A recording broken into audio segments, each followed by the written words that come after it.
people didn't even make an offer until the fifth to the seventh conversation. Why do I love making at least 4 offers every time I'm trying to buy a property?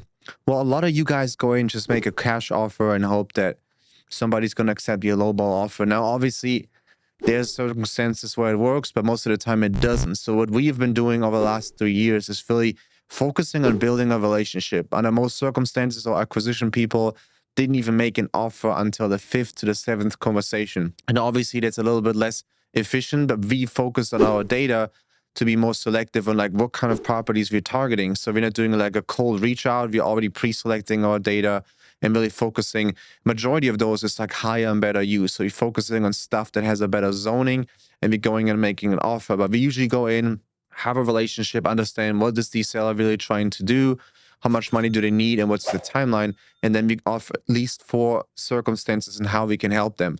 Usually we start with a cash offer.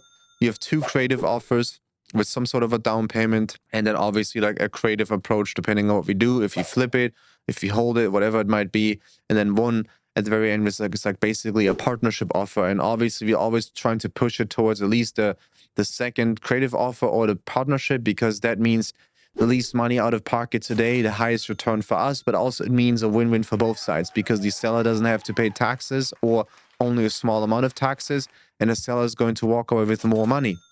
Because I always treat it, if I can bring in the seller as a partner, I don't have to raise the money elsewhere. So I can give that same return that I'm giving somebody else to come in and bring that money to the seller on top of the asking price, therefore incentivizing them to come in as a partner, deferring the sale, and therefore making more money over time. And those strategies have been extremely successful and have allowed us to close more deals where other flippers and wholesalers have been struggling, because we came in, we listened more in detail, we understood the circumstances, and we made feasible solutions that actually benefited both sides of the transaction.